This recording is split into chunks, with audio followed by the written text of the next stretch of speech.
நொண்ணன் சீமான் நெம்ப நாளா வயல்ல இறங்காம வாயிலேயே விவசாயம் பண்ணி ஒட்டுமொத்த தமிழ்நாட்டையும் மிரள விட்டுக்கிட்டு இருக்கிற மாதிரியே இன்னைக்கு உச்ச நீதிமன்றத்தில் மன்னிப்பே இல்லாத ஒரு மன்னிப்பு கடிதத்தை எழுதி கொடுத்த அந்த ஜட்ஜுகளை எல்லாம் அலற விட்டுருக்கிறாரு.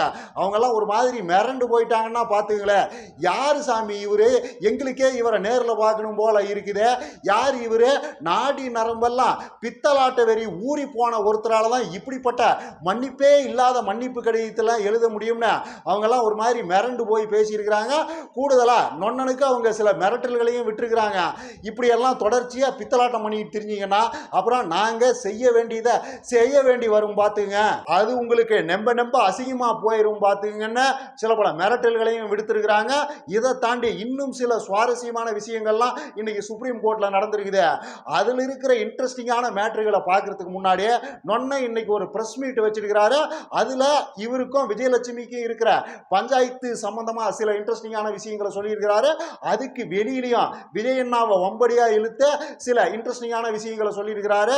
இதையெல்லாம் என்ஜாய் பண்ணிட்டு அதுக்கு போவோம். அதாவது நம்மூர் நிருபர்களுக்கும் நொண்ணன் சீமானுக்கும் இருக்கிற அந்த இனம் புரியாத பாச பிணைப்பு என்னன்னா ரெண்டு பேர்த்துக்கும் பவுண்டரியே கிடையாது. இந்த சைட்ல நிருபர்கள் சைட்லயும் நொண்ணங்கிட்ட இதைத்தான் கேட்கணும், இதை பத்தி கேட்க கூடாது, நொண்ணனுக்கு இதுல எல்லாம் பெரிய நாலேஜ் இருக்க போகுதா, இதுக்கெல்லாம் நொண்ணன் தன்னோட கருத்துன்னு என்னத்தை வலுவா சொல்ல போறாரு அப்படிங்கிறத பத்தியெல்லாம் இவங்களுக்கு எந்த கவலையும் கிடையாது, எந்த பவுண்டரியும் கிடையாது. என்னத்தை வேணும்னாலும் நொண்ணங்கிட்ட கேட்பாங்க. அதே மாதிரிதான் அந்த சைட்ல நொண்ணனா அவருக்கு எந்த பவுண்டரியும் கிடையாது. என்னத்தை வேணும்னாலும் கேளுங்க, இந்த கேள்விக்கு தான் பதில் சொல்லணும், இதுக்கு நான் பதில் சொன்னா சரியா இருக்காதுங்கிற மாதிரியான எந்த நிலைப்பாடும் நொண்ணனுக்கு கிடையாது. ஸோ ரெண்டு பேருக்கும் பவுண்டரிங்கிறதே கிடையாதுன்னு வச்சுக்கோங்க. இவங்க என்னத்தை வேணும்னாலும் கேட்பாங்க. நொண்ண வாயை கிண்டனும் பரபரப்பா எதையாவது நொண்ண வாயிலிருந்து புடுங்கணும், இது இவங்களோட நோக்கம். அந்த பக்கம் நொண்ணனுக்கு தனக்கு தெரியாத விஷயம்னே ஒன்று கிடையாது. உலகத்தில் அத்தனை விஷயங்களுக்கும் அண்ணங்கிட்ட வலுவான கருத்துக்கள் இருக்குதுன்னு கூமட்ட தம்பிகள் நம்பணும். அதுக்காக என்னத்தை வேணும்னாலும் சொல்லலாம்ங்கிறது நொண்ணனோட நிலைப்பாடு. இது ரெண்டும் ஒரு மாதிரி சிங்காயி இது வரைக்கும் ஓடிக்கிட்டு இருக்குதுன்னு வைங்க. உண்மையில நொண்ணன் பதில் சொல்லவே விரும்பாத ஒரு கேள்வினா அது இந்த விஜயலட்சுமி சம்பந்தமான பஞ்சாயத்து தான். அதை மட்டும் நொண்ண அறவே விரும்புறது கிடையாது. இதை தாண்டி வேற எந்த கேள்வியை வேணும்னாலும் நொண்ணங்கிட்ட கேட்கலாம், பதில அள்ளி கொட்டிக்கிட்டே இருப்பாரு. இன்னைக்கும் அதுதான் நடந்திருக்குது. விஜயலட்சுமி சம்பந்தமான கேள்விக்கு முறைச்சிருக்கிறாரு, விரைச்சிருக்கிறாரு, விட்டு வெலாசி இருக்கிறாரு. சுப்ரீம் கோர்ட் வந்து ஏற்கனவே ஒரு உங்கள் மீது நடிகை கொடுத்த வழக்கில் வந்து 24ஆம் தேதிக்குள்ள மன்னிப்பு கேட்க வேண்டும், இல்லாவிட்டால் உங்கள் மீதான அந்த கைது தடை உத்தரவு வந்து நீக்கப்படும் சொல்லி நீங்களா ஒரு தீர்ப்பை எழுதக்கூடாது, புரியுதா? அது வழக்கு வந்த பிறகு பேசணும், புரியுதா உங்களுக்கு? சும்மா தேவையில்லாத ஒருத்தனை வந்து அது அது என்ன அப்படி சொல்கிறாங்க அப்படி அசிங்கப்படுங்க, முதல்ல கேவலப்படுங்க. இதுக்கெல்லாம் அந்த மாதிரி கேள்வி கேட்க வைக்கப்படுங்க. இந்த கேள்விக்கு நொண்ணங்கிட்ட இருந்து எந்த விதமான பரபரப்பான பதிலும் வரப்போறதில்ல. எவ்வளவுதான் முயற்சி பண்ணாலும் நொண்ண இது குறித்து பேச போறதில்லைங்கிறத அங்கிருந்த நிருபர்களுக்கெல்லாம் நல்லாவே தெரிஞ்சு போச்சு. ஸோ அவங்க இதை இத்தோட விட்டுட்டு அடுத்த கேள்விக்கு போயிட்டாங்க. கோபப்பட்ட நொண்ணனை குசிப்படுத்துற வேலையில இறங்கிட்டாங்க. அவரை குதூகலமாக்குறதுக்கு உண்டான கேள்விகளாக பார்த்து கேட்க ஆரம்பிச்சிட்டாங்க. ஏன்னே சீமான்னு இப்படி ட்ரம்ப் H1B விசாக்களுக்கு கட்டுப்பாடுகளை கொண்டு வந்திருக்கிறாரு, ஒரு ஆளுக்கு $1,00,000 கட்டினா தான் விசான்னு அறிவிச்சிருக்கிறாரு, இதை பத்தி உங்களோட கருத்து என்னன்னு இவங்க கேட்க அண்ணன் அள்ளி விட ஆரம்பிச்சிட்டாரு. உண்மையில நொண்ண ஒரு யோக்கியமான அரசியல்வாதியா இருந்திருந்தா, ஒரு அறிவுபூர்வமான அரசியல்வாதியா இருந்திருந்தா இந்த கேள்விக்கு என்ன பதில் சொல்லியிருப்பாருன்னா, ஏங்க இந்த கேள்வியை எதுக்காக என்கிட்ட கேட்குறீங்க? நான் என்ன அமெரிக்க அதிபரா, இல்லை இந்திய பிரதமரா, இல்லை இந்தியாவின் வெளியுறவு கொள்கையை தீர்மானிக்கிற இடத்துல இருக்கிற ஆளா? இந்த கேள்வி எங்கிட்ட எதுக்காக கேட்குறீங்க?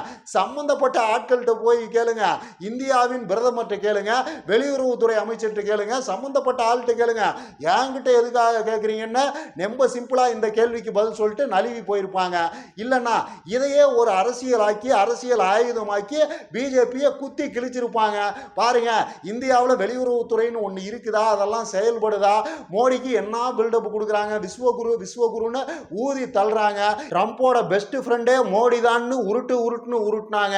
ஆப்கி பார் ட்ரம்ப் சர்க்கார்னு மோடி அங்க நேரடியாக போய் உருண்டு பெறன்ட்டு வந்தாரு. சொன்னார். ஆனால் கட்டங்கடைசியாக என்ன நடந்திருக்குது, இவங்க கொடுத்த பில்டப் எல்லாம் ஒன்றுமே இல்லை, இவங்களுக்கு இன்டர்நேஷனல் லெவலில் பெரிய அளவுக்கு எந்த இன்ஃப்ளூயன்ஸும் கிடையாதுங்கிறதெல்லாம் இந்த விஷயத்தில் வெட்ட வெளிச்சம் ஆகலையா? பாருங்க, இந்தியாவோட வெளியுறவு கொள்கையை எந்த அளவுக்கு இவங்க நாசம் பண்ணி வச்சிருக்கிறாங்க அப்படிங்கிற மாதிரி பிஜேபி மேலே ஒரு தாக்குதலை, ஒரு அரசியல் தாக்குதலை நிகழ்த்தி இருக்கலாம். இதெல்லாம் நொண்ணன் பண்ணவே கிடையாது. ஏன்னா இதெல்லாம் நொண்ணனுக்கு என்னன்னு தெரிஞ்சாதானே எப்பயும் போல தாங்கிட்டு இருக்கிற அந்த 8 விஷயங்களுக்குள்ள இருந்து ஒன்றை எடுத்து விட்டாப்ல. அதாவது தம்பி, எல்லா நாட்டுக்கும் புரோக்கர்களை தலைவன் ஆக்கிவிட்டீங்க, அப்புறம் எப்படி அது உருப்பிடும்? நீங்க புரோக்கர்கள்ட்ட நாட்டை ஆளை கொடுத்துவிட்டு அப்புறம் கெட்டு போச்சு, நாசமா போச்சுன்னு புலம்பி என்ன பிரயோஜனம்? எந்த நாடா இருந்தாலும் தலைவர்கள் ஆளணும் தம்பி. புரோக்கர்களை அதிபர்களாக்குனீங்கன்னா, பிரதமர்களாக்குனீங்கன்னா இப்படிதான் தம்பி நடக்கும் அப்படிங்கிற மாதிரி உருட்ட சேர்த்தான் நொன்ன தாங்கிட்டு இருக்கிற 8 விஷயங்களுக்குள்ள இருந்துதான் உன்னை எடுத்து விட்டுருக்கிறாருன்னு அங்க இருக்கிற நிருபர்களுக்கும் புரிஞ்சு போய் அடுத்த கேள்விக்கு போயிட்டாங்க. ஏன்னா இந்த விஷயத்துல நொன்னங்கிட்டு இருந்து எந்த பரபரப்பான பதிலும் வராதுங்கிறது அவங்களுக்கு தெரிஞ்சு போச்சு. சோ அடுத்த கேள்விக்கு போயிட்டாங்க. விஜயண்ணாவை கோத்து விட்டு வம்ப ஒரு மாதிரி வேடிக்கை பார்க்க ஆரம்பிச்சிட்டாங்க. ஏங்கண்ணே சீமானே, நாகப்பட்டினம் கூட்டத்தில் விஜய் பேசினதை கேட்டீங்களா? ஈழத்தமிழர்கள்லாம் நம்மளோட தொப்புள் கொடி உறவுகள்லாம் அப்படியே உருகி போய் பேசியிருந்தாரு. மீனவர் பிரச்சனைக்கு நான் நெம்ப நாளா குரல் கொடுத்துக்கிட்டு இருக்கேன் தெரியுமா அப்படின்லாம் உருகுன்னு உருகி தள்ளி இருந்தாரு. அதையெல்லாம் பார்த்தீங்களான்னு கேட்க நொன்ன ஒரு மாதிரி உஷாராயிட்டாரு. சர்தான் கோத்து விட பார்க்குறாங்க அப்படின்ட்டு உஷாரா ஒரு பதிலை சொன்னாரு. அதாவது திடீர்னு தம்பிக்கு எங்கிருந்து ஈழத்தமிழர்கள் மேல பாசம் பீரிட்டு ஊத்துதுன்னு தெரியல, நாகை மீனவர்கள் மேல அப்படியே பாசம் பொங்குதுன்னு தெரியல. என்னத்தை சொல்றது தம்பி? அதாவது தம்பி விஜய் இந்த ஈழத்தமிழர் பிரச்சனையை பத்தி பேசுறதெல்லாம் எப்படி இருக்குதுன்னா, மோடி தமிழ் பேசுற மாதிரி இருக்குது. மோடி தமிழ் பேசினா நல்லாவா இருக்கும் தம்பி? சொல்லுங்க தம்பி, மோடி தமிழ் பேசினா நல்லாவா இருக்கும்னு கேட்கிறேன். நாராசமா தானே இருக்கான். நீர் உயரா, வரப்பு உயரா, வான் உயரான்லாம் மோடி பேசுவாப்லையே, அந்த தமிழ் ஏதாவது ரசிக்கிற மாதிரி இருக்குமா? அந்த மாதிரி தான் விஜய் தம்பி பேசிக்கிட்டு இருக்கிற இந்த விஷயமா. சரி பேசிட்டு போகட்டும், என்ன ஒரு 6 மாசம் தானே, பேசிட்டு போகட்டும், நாமளும் கேட்டு தொலைவான் அப்படிங்கிற மாதிரி அண்ணன் நேக்கா அந்த விஷயத்தை முடிச்சு விட்டாரு. ஏன்னா இதுக்கு மேல ஈழத்தமிழர்கள் விஷயத்தை விஜயோட கோத்து நொன்ன ஏதாவது வம்பு வளர்த்தாருனா, எதையாவது பேசினாருன்னா நொன்ன யோகிதை என்னங்கிறது நாரிறான். ஈழத்தமிழர்களுக்கு விஜய் இது நாள் வரைக்கும் என்ன பண்ணியிருக்கிறாரு? எதுக்காக இப்போ என்னமோ ஈழத்தமிழர்கள் மேல அப்படியே பாசம் பொத்துக்கிட்டு ஊத்துற மாதிரிலாம் பேசுறாரு அப்படிங்கிற மாதிரி நொன்ன எதையாவது கேட்டாருன்னா இமீடியட்டா அணில் குஞ்சுகள்லாம் களத்தில் இறங்கிடுவானுங்க. சரிதாண்டா, உங்க நொன்ன இத்தனை வருஷமா ஈழத்தமிழர்களுக்காக அறுத்தது என்ன, புடுங்குனது என்ன, என்னதான் பண்ணியிருக்கிறாப்ல. நொன்ன வயிறு வளர்ந்ததை தவிர அங்க நடந்த நல்லது என்னடான்னு அவனுங்க பேச ஆரம்பிச்சா அப்புறம் நாரி போயிடான். அதனால நொன்ன நேக்கா இத்தோட விட்டுட்டாப்ல. இந்த பிரச்சனை இன்னமும் கண்டினியூ ஆனா நல்லா இருக்கும்னு நினைக்கிறேன். இந்த பேயும் சண்டை போட்டுக்கிற மாதிரி இந்த ஈழத்தமிழர்கள் விஷயத்தை வச்சு விஜயண்ணாவும் இந்த சீமானாவும் அடிச்சுக்கிட்டாங்கன்னா நெம்ப நல்லா இருக்கும். வார்த்தை மோதல்களில் ஈடுபட்டுக்கிட்டாங்கன்னா பார்க்கறதுக்கு பேரானந்தமா இருக்கும். ஏன்னா பேய்க்கும் சண்டைங்கிற மாதிரி தானே. இது நடந்தா நல்லா தான் இருக்கும். நடக்குமா? நடக்கும்னு நம்பிட்டு அடுத்த மேட்டருக்கு போவான். அதாவது இன்னைக்கு உச்ச நீதிமன்றத்தில் என்ன நடந்திருக்குதுன்னா, ஏற்கனவே செப்டம்பர் 12ஆம் தேதி உச்ச நீதிமன்றம் பிறப்பித்த உத்தரவின்படி நொன்ன இன்னைக்கு அபிடவிட்டை தாக்கல் பண்ணிட்டாரு. அதாவது மன்னிப்பு கடிதம்ங்கிற பேர்ல ஒரு பிரமாண பத்திரத்தை, அதாவது அபிடவிட்டை தாக்கல் பண்ணிட்டாங்க. அதை பார்த்து தான் அந்த ஜட்ஜிகள் 2 பேரும் மிரண்டு போயிருக்கிறாங்க. ஏப்பா, மன்னிப்புங்கிற வார்த்தையே இதுல இல்லையே, இதுக்கு பேர் அபிடவிட்டுங்கிறீங்களா? இது என்ன கணக்கில் நாங்க ஏத்துக்கிறது? எங்களை எல்லாம் என்ன நினைச்சுக்கிட்டு இப்படி எழுதி இருக்கிறீங்க? உன் நொன்ன என்ன அப்பேற்பட்ட அப்பா டக்கரான்னு சீமான் தரப்பு லாயரை பார்த்து கேட்க, அதுக்கப்புறமா இன்னும் சில இன்ட்ரெஸ்டிங்கான விஷயங்கள்லாம் நடந்திருக்குது. அதாவது நொன்னன் தாக்கல் பண்ண அந்த அபிடவிட்ல அபிஷியலா என்ன இருந்துச்சுன்னு நமக்கு தெரியாது. ஏன்னா அது இன்னும் அபிஷியலா வெளியில வரல. அது வெளியில வரட்டும், அதை பத்தி பேசலாம். ஆனா அதுக்கப்புறமா நடந்த விவாதங்களை வச்சு, அதாவது சீமான் தரப்பு லாயரு, அந்த பக்கம் விஜயலட்சுமி தரப்பு லாயரு, அங்க இருந்த ஜட்ஜிகள், இவங்களுக்குள்ள நடந்த விவாதங்களை வச்சு அந்த அபிடவிட்ல என்ன இருந்ததுங்கிறத நம்மளால ஒரு மாதிரி குத்து மதிப்பா யூகிக்க முடியுது. உண்மையில அதுல மன்னிப்புங்கிற வார்த்தை நேரடியா இல்ல. அது பூரா பச்சை கிளியின் பெருமைகளை பத்தி பேசுற மாதிரியே இருந்திருக்குது. அதாவது நொன்னனுடைய அருமை பெருமைகளை பத்தி பேசுற மாதிரியா தான் அந்த அபிடவிட் இருந்திருக்குது. பச்சை கிளிக்கு பேண்ட் செட்டு எடுத்து கொடுக்கவும், பச்சை கிளி பக்கத்து ஊருக்கு போயிட்டு வர்றாருன்னா அவருக்கு பஸ்ஸுக்கு காசு கொடுக்கவும், அவருக்கு அதிகமா வேலை சொல்ல வேண்டாம், அவருக்கு அப்பப்போ ஓய்வு கொடுங்க, அவர் ஓய்வு எடுக்கிறதுக்காக ஏசி ரூம் ஒன்று ஏற்பாடு பண்ணி கொடுங்க, ஏதாவது வெளியில போயிட்டு வர்றாருன்னு பச்சை கிளி கேட்டாருன்னா அவருக்கு கை செலவுக்கு காசெல்லாம் கொடுத்து விடுங்க அப்படிங்கிற மாதிரி முழுக்க பச்சை கிளியை சுத்தியே அந்த அபிடவிட் எழுதப்பட்டிருக்குது. அதை பார்த்து தான் ஜட்ஜ் ஐயா டென்ஷன் ஆயிட்டாரு. சீமான் தரப்பு லாயரை பார்த்து, ஏங்க இது மன்னிப்பு கடிதம்ங்கிறீங்க, மன்னிப்புங்கிற வார்த்தையே அதுல இல்லையா, அப்புறம் எதை வச்சு இதை நாங்கள் மன்னிப்பு கடிதம்னு முடிவு பண்ணுறதுன்னு இவர் கேட்க, அதுக்கு அவரு ஏங்க இந்தா இங்கே இருக்குது பாருங்க, இது மன்னிப்பு தாங்க, இந்தா இந்த இடத்துல எழுதியிருக்குது பாருங்க, இது மன்னிப்பு தாங்க, இது எல்லாமே அந்த இடத்துல அது வருது பாருங்க, அது மன்னிப்புங்கிற வார்த்தையை மறைமுகமாக சொல்கிறது தாங்க, நீங்கள் இதை ஒட்டுமொத்தமாக சேர்த்து பார்த்து மன்னிப்புங்கிற மாதிரி புரிஞ்சுக்கணும் ஜட்ஜ் ஐயா அப்படிங்கிற மாதிரி இவர் விளக்க, ஏங்க அதுன்றீங்க, அந்த அதுதான் எது, அந்த அதுதான் இதுன்னா மன்னிப்புன்னு நேரடியாக அந்த வார்த்தையை போட்டே எழுதி தொலைய வேண்டியதானே, ஏன் இப்படி இம்சை கூந்தல் பண்றீங்க அப்படின்னு இவர் கோவப்பட, அதுக்கு அவங்க இதுதாங்க அது அப்படின்னு வாழைப்பழ காமெடி மாதிரி மறுபடியும் ஆரம்பிக்க, அவ்வளவுதான் ஜட்ஜ் ஐயா செமத்தியா டென்ஷன் ஆகிட்டாரு.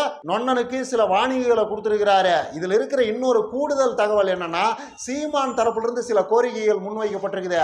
அதாவது நீங்க எங்க அண்ணனை மட்டுமே குற்றவாளிங்கிற மாதிரி பாக்குறீங்க, எங்க அண்ணன் மட்டுமே அந்த அம்மாவுக்கு எதிராக வாய்க்கு வந்தபடி பேசி அவதூறு பரப்புனதா நீங்க எடுத்துக்கிட்டு எங்க அண்ணனை மட்டும் மன்னிப்பு கேட்கணும்னு சொல்றீங்க, அது நியாயம் கிடையாது. ஏன்னா கடந்த 15 வருஷத்துல அந்த அம்மா எங்க அண்ணனுக்கு எதிராக 5000 வீடியோக்களை வெளியிட்டு இருக்குது, அதுல அந்த அம்மா எங்க அண்ணனை வாய்க்கு வந்தபடி எல்லாம் பேசியிருக்குது. ஸோ அந்த அம்மாவும் மன்னிப்பு கேட்கணும், அதுதான் நியாயமா இருக்கும் அப்படிங்கிற மாதிரி இவங்க சில கோரிக்கைகளை வைக்க, அதை ஜட்ஜ் ஐயா ஒரு மாதிரி ஏத்துக்கிட்டு இருக்கிறாரு.